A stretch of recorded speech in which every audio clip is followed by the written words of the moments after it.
Welcome to the kbbreview Review podcast. I'm Andy Davies, and as well as being episode 10 of season 5, this is also the last episode of season 5. We're going to take a little break and we'll be back with season 6 later in October. But we're rounding this season off with a discussion about a topic that affects every single retailer in the country. What and how do you pay your staff? In particular, we're looking at sales designers. Do you pay low salary and high commission, or high salary and low commission? And how do you even work out what that commission is going to be in the first place? Is it based on turnover or profit? And if the whole point is to motivate people to sell, what does that mean for those who simply want to design? We're talking all this through with two friends of the show, consultant Toby Griffin and top retailer Elizabeth Pantling-Jones. But first, it may be the end of season 5, but we're right bang in the middle of entries for the KBB Review Retail and Design Awards 2023. As always, it's totally free to enter, and we have categories for kitchen and bathroom designers, retailers, installers and suppliers. The closing date is November the 17th, and if you want to find out more, you can either go back a couple of episodes of this very podcast or go to kbbreview.com/awards. Right, let's talk all about the money now with our two guests. First up, we have consultant Toby Griffin. Hello, Toby. Hi, Andy. How are you doing? Very good, thank you. And then we have Elizabeth Pantling-Jones, Managing Director of Lima Kitchens in Milton Keynes. Hello, Elizabeth. Hi, Andy. Hi, Toby. Hi, Liz. Right, let's start with you, Toby. You wrote a piece for the September issue of KBB Review on this very subject. You spoke to many retailers, just like Elizabeth. I suppose one of the initial conclusions is that it's hard to conclude anything, in that it's a hugely varied picture right across the industry.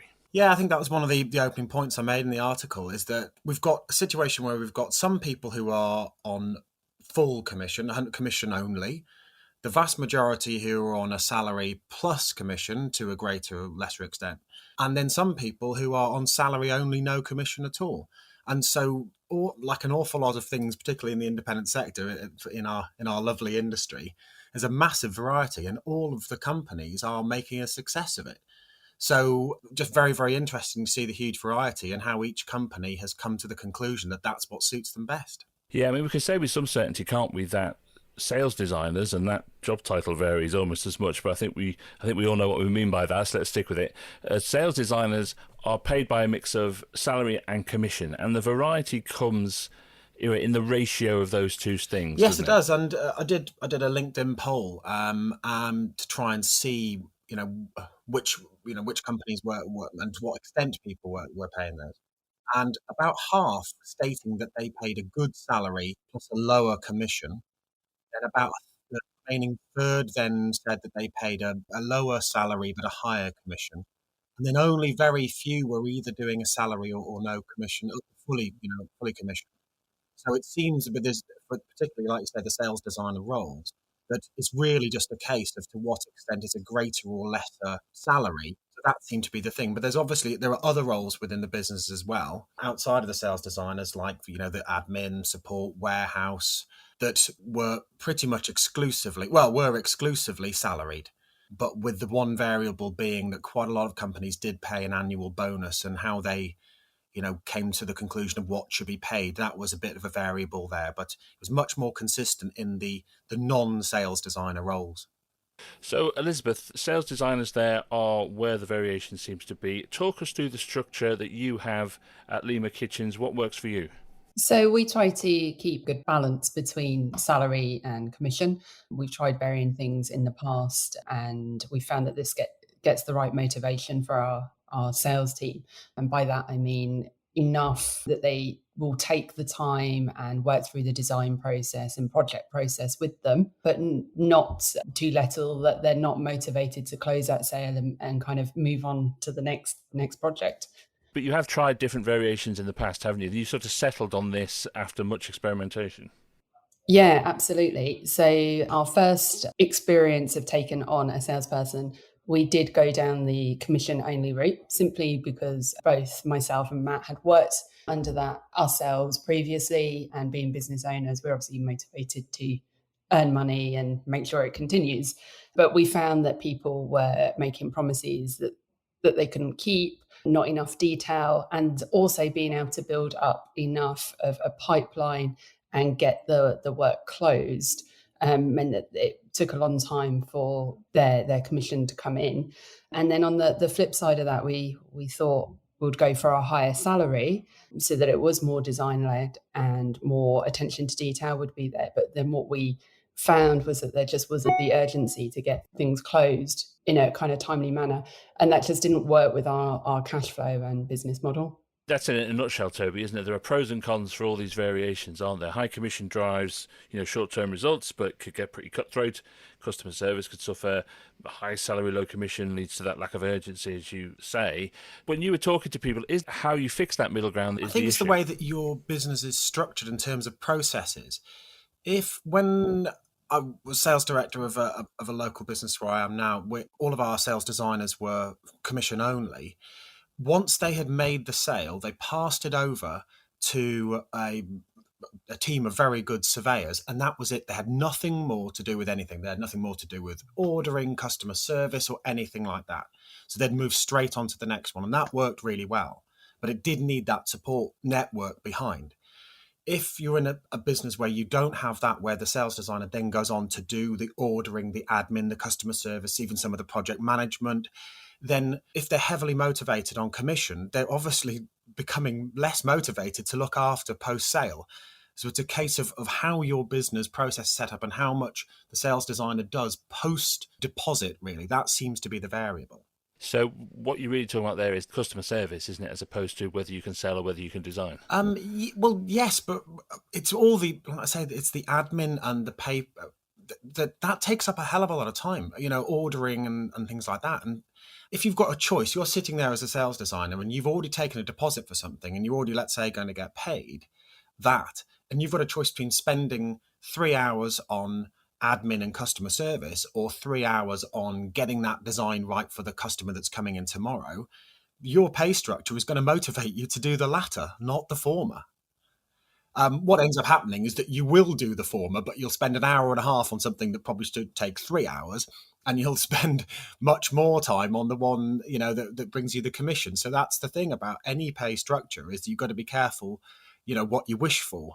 And if you're motivating one behavior, you are also inadvertently demotivating other behaviors. And you've got to have thought about what those other things you aren't motivating, and what effect that will have.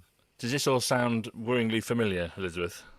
Yeah, definitely. We are one of the companies that has a setup where we hand over to a surveying and ordering team. We undertake quite big projects and a lot of building. So there needs to be a lot of attention to detail, a lot of cross-referencing, discussions with structural engineers and so on. So you really need to be able to invest that time. And if you are motivated by closing more sales, you're not going to pay attention. We often joke here that designers often get, and it does include myself in it, often get carried away with creating the overall vision and tend not to quite have that attention to detail just in the nature of who they are. Part of it for me is that if you have a sort of broad structure in this way, where you decide, okay, we're going to do it like that, that also implies that the same thing motivates all people, and it just doesn't. Everybody is an individual, and different people get motivated by different things. It's almost as if there should be individual structures based on their personality. The thing is that according to the theory, you don't get motivated by money. Because I've studied human resource management at degree level, and that was a big thing about what they call motivation and hygiene factors. And when they've committed studies on this, they've actually found that people like to be paid, obviously, and they like to be rewarded, but it isn't the thing that gets them out of bed in the morning. It's the same if you take a football analogy. Somebody who plays amateur football down the local park will try very, very hard to score the goal, almost as much as the person who gets paid £250,000 a week. And it's a demonstration of the fact that actually money and reward has not got as much to do with performance as we think it does. And another example of that, I've had success over the years by producing league tables amongst my design team, sales and design teams. And I've found that they've been much more interested in being top of that league table or avoiding being bottom than actually how much money they ended up being paid as a result. That was the thing that really, really pushed them. What do you think, Elizabeth? Do different things work differently for different people? It does, and I think that lends its hand into the role that they play within your business, though. So you would put people in roles that play to their strengths, which is a completely different topic. But as a small business, you can tend to make those adjustments between your team so that you're getting the best out of everyone and everyone enjoys what they're doing. One of the things, in addition to mention previously, that we do to motivate our sales team is we have a pooled commission. Therefore, you don't find that there are people that kind of fall behind, because you also have the reward of closing for everyone else and not being the one that's pulling anyone back or negatively affecting anyone. So I'd say that that's probably something that we've considered as a motivation too. So not purely the money side of it, but keeping it as a team effort. Funny enough, Liz, I did the same thing with a warehouse team a few years ago now, where I had a pooled bonus. And what I was doing was saying to them, I want you to work together to achieve targets. So yeah, I've seen that work. Is that what you do now then? You do have a section of it that is pooled? Yeah. So all of the commission from the sales team is pooled and then split out proportionately between the designers from there. There are minimum thresholds and targets to reach as well. So obviously more designers, the more we need to make sure we're closing month on month. And once they get past that, they get commission from there, split between them. That is the next part of the equation, isn't it? Because you have the ratio of salary to commission, but then it's actually working out what the commission is. And again, there's probably a huge variation in that as well, I'm sure. Do you base it on turnover? Do you base it on profit? Is it margins? Is it individuals, or is it team-based? Do you pay it monthly, quarterly, annually? Again, there's lots of pros and cons for all these different decisions, aren't there, Toby? Yeah, the point to what extent the commission, makes up a total a proportion of the remuneration is aspect number one. Second aspect is how is it calculated? And from what I can see, there seems to be about a 50-50 split amongst retailers, amongst those that choose the turnover route, which is the simpler one, and then the gross profit route, which obviously takes a little bit more nuanced. But I can see the gross profit idea, actually, because the problem is when you do it on turnover, and I don't know if Liz how you do that, is that you do need to make sure that there's not a race to the bottom in terms of giving away margin. So there are a couple of ways of doing it, really. You set a minimum margin required on a particular job, or anything that's discounted in the slightest has to get management approval. So Liz, how do you calculate that commission? Is it on gross profit or on turnover? We work on turnover, but as you say, we have a minimum margin that has to be adhered to, and you need to take into consideration anything that might arise on survey as well. But are you getting designers who are constantly just hitting that minimum margin? Because what's then the motivation to go above that? So we have designers that hit our ideal margin repeatedly, but there is a little bit of a leeway if something needs closing. And also, if you're taking a margin across a job, if you've got a number of appliances where you can't make a high margin on there, that's going to take the overall total down. So it's kind of a real fine balance that we've had to learn to work with. But also on the flip side to that, you don't want them trying to earn more margin on a job and then pricing you out of your local area and away from your competitors, because then you get less sales overall. So it's a real fine balance and juggling act to work out what's best. I always feel these things have to be easily understood. You have to understand what it is you're going to get at the end of it without it having to go through a kind of Carol Vorderman style mathematical thing that you stand there at the end of the month and draw it all out on a board, like you're working out the conundrum. Is there a balance between what's best for the management, if you like, and what's easily understandable for the person who just wants to get their commission?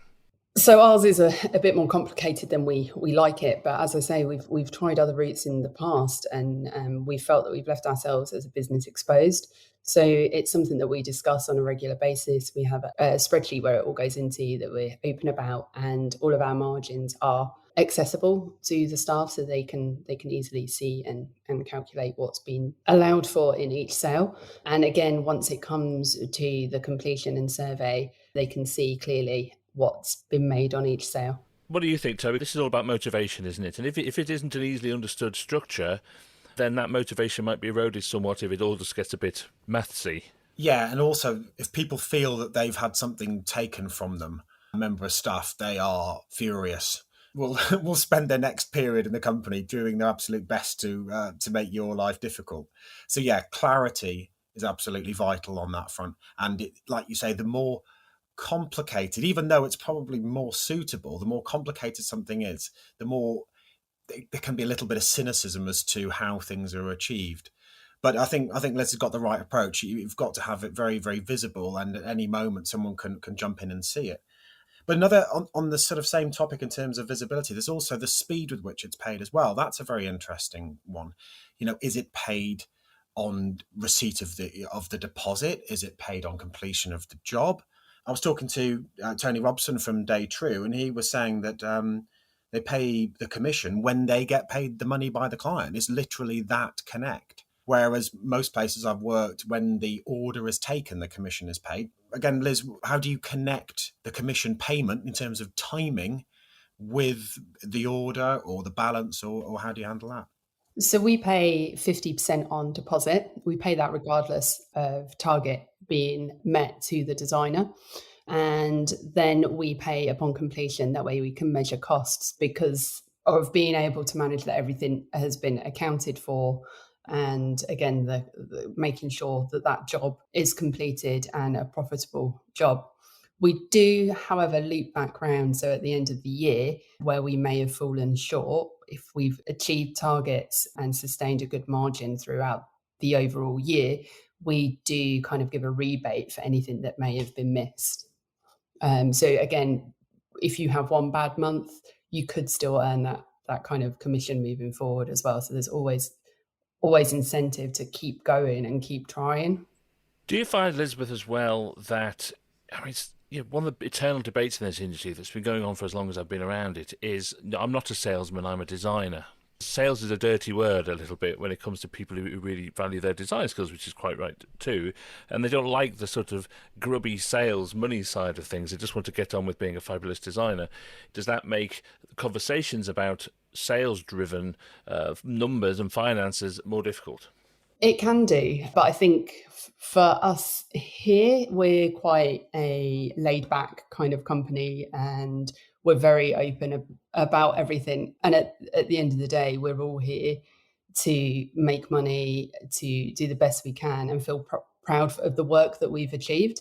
And if you lean on people who feel that design is more important than anything else, you often find that you get yourself into scenarios where they don't listen to clients. So it's a fine balance between a designer's pride, listening to clients, closing, and then being able to get that commission. And as soon as people start to see a downturn from having too much pride to kind of pull a design back, they start to get hit by it. So the conversation has to be had one way or the other, if it's us bringing it up or if it's them bringing it up. Yeah, what do you think, Toby? Does these kind of structures force designers into being salespeople as they need to do to make a living? Yes, but also on the flip side, you'll have salespeople that should be being forced into being good designers. So it isn't like that is exclusively the case.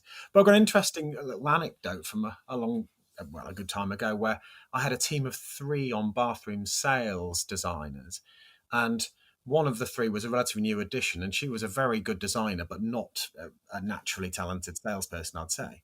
But the sales were okay, but eventually she ended up leaving, not under a cloud or anything like that. And when the new person joined, who was selling a lot more, all that we found was that person's additional sales that they were bringing in were just diluted the other 2. So the overall sales of the department hadn't changed.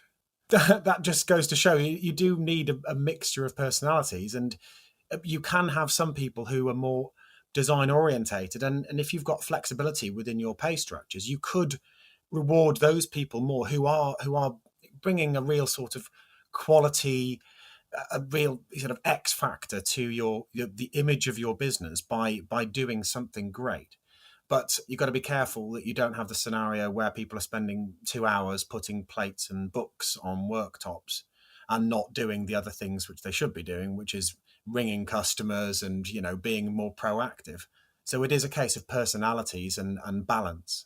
I think that's key, and it's a driving factor behind why we have gone down the route of it being pooled commission. So you don't have the "but I spoke to them," or again, they can work on each other's strengths. We have clients here where we know that one person's struggling. So it's like, oh, could you keeping it like just listen in and see if you could come in and add anything into the appointment or into the equation or make them feel more at home and relaxed or whatever it is, and work together more, and then everyone wins from it. I've literally had teams where they're that good, and then again when the commission has either been low or non-existent or shared, where they will say, I've got a client and I'm not getting on with them, and they will fabricate a situation in which one of the other team picks up the client, and they'll say, you'll get on better with them. And then they say, oh, I'm not available next week, but my colleague here is available. Would you mind sitting with them? And literally passing them across to each other when they know that other people would get on much better and work much better with the client. And that's when you really know you've got teamwork, when they're doing that. Yeah, absolutely. And it also helps with cover. So many of us have showrooms that are open 6-7 days a week. So we're not always here. We're not always available. Knowing that someone's going to willingly help one of your clients when you're not here or on leave, it's a great thing. And knowing that they'll get the level of care that you would give to them yourself. Again, that's all motivation, isn't it? Well, look, I mean, I guess building the team is part of this next element of it, because there's huge variation in how different people do it and different structures that they're used to working with. Does that affect recruitment? When you're trying to hire a new sales designer in, does it really complicate the negotiations if your structure's just wildly different than the one they've come from? I think it can, yes. And we've definitely had people who have been unable to see how it would kind of benefit them. Especially with the pooled scenario, there are people out there who get too concerned that there'll be someone who just kind of gets by on whatever the new person would sell. And I think what we've learned from that is that those people probably aren't the people for our team. Right, okay. That is a big part of the recruitment process for you, not just for them, is seeing what motivates them and what doesn't. What do you think, Toby? Is there any scope at all, do you think, for continuity across businesses or pay scales or whatever it is that evens the understanding across the industry, or is it this just inevitable because it's quite a disparate sector? Well, I think the medium to large businesses in the sector have a sort of a corporate mentality where they and an obligation to be having transparency across the business in terms of what people are paid. So I think things are more. There's a more linear, more structured environment. But one of the reasons why the independent sector continues to thrive against businesses that have much bigger economies of scale and marketing spends and things like that is its flexibility and its ability to get down to personalities, literally have a contract of deal with individuals within the business. So I think if it did become too structured, then the independent sector would lose that nimbleness, which is what it survives upon. I suppose it's that transfer of understanding, isn't it? You have that conversation with somebody across the table who you want to come to work for you, and you go, well, look, we do it this way, and they go, well, that's just not what I'm used to. I'd rather do it this way. And is there scope for flexibility to the point where you have this completely different structure for person A against person B? And that's definitely something we've done. So with the sales team, but definitely within the support team. So being able to tailor things so that it will fit them better is something that's definitely been a benefit to us. But Liz, the thing about that is that if word gets out, that's the little bit of when I have adjusted too much, I found that people start thinking, oh, what are they getting? And it is tricky though, isn't it, to have too much variety. It's still maintaining the balance though. So yeah. the beauty of recruiting as an independent and being such a small team for us is you can interview someone for one role, but they have other skills or experience that they could bring and fill in elsewhere. And that's something that you can take into account. And a conversation that I had with Toby was about the whole advertising of salaries. And it's like when you've got that flexibility in your business, when you think someone could come to me with everything that I need here, but a whole package extra, you don't want to rule those people out when you could potentially have that growth a little bit sooner than you were previously planning with one individual. Yeah, because Andy, as Liz may not mention it, but you're a former recruiter, I believe, Liz, aren't you? I am. So did you hear the tone change? I've outed you. Be proud, Liz. Be proud. I hate recruitment consultants. But it gives you an insight, doesn't it? And there's something you mentioned to me I thought was quite interesting, is that there's a bit of stick given to companies who are advertising for roles for not saying what the salary or commission or whatever is likely to be. But you made a really good point, which I thought, well, yeah, but candidates often are really coy about what they're looking for as well. So it's, everyone's got to be a bit more transparent, haven't they? Yeah, absolutely. I interviewed for a project manager, and I had someone who is an architect come for the role who would be perfect. And it's like, okay, so we also do a lot of building work. I love smashing down walls. If we could have those drawings done in-house, that adds a completely different dynamic to the business. Is that something that we could adjust to? Is it something we could include? It would add value, it would bring in more revenue. We could therefore justify a higher salary. Definitely. And that's what I was saying again, it's about that flexibility. And like you, I've sat there many times thinking, this person isn't exactly what I'm looking for, but I can see what they can do in other elements. How can we adjust a package that suits them and suits us, and they bring their skills to us? And that's how independents survive, is by that free thinking, I believe. It is funny, every now and again when I look at some of the recruitment ads that we have in the magazine, and it has like, on target earnings of £100,000 or something, and I do think I'm in the wrong side of this game. I really am. How many people meet those targets though? Well, I do wonder. I do wonder. You can have an on-target earning of £1 million, can't you? It just depends what the target is. Absolutely. Yeah, but Andy, I've paid commission-only sales designers £100,000. Every month? Many. Well, look, thank you so much, both of you. I think we've solved this. We've sorted it out. There's no more of a problem anymore. I find these elements of running small businesses so interesting because they are completely different every single time. And when you think of this as an industry, there's so many variations across it and so many different ways of doing the same thing that it does sound like it's not an industry. It's 6,000 completely different industries all sort of sellotaped together. Thanks so much for your time, and I'll speak to you again soon. Thanks, Andy. Thanks, take care. That was Toby Griffin and Elizabeth Pantling-Jones. And it just shows, doesn't it, what a huge variation in application there is across this sector. I suppose these are all the things that underline the independent part of independent retailer, just as Toby and Elizabeth said. Don't forget that you can enter the KBB Review Retail and Design Awards 2023. It's totally free. The closing date is November the 17th. And if you want to find out more, go back to episode 8 of this very podcast or go to kbbreview.com/awards. I'll see you in a few weeks for season 6.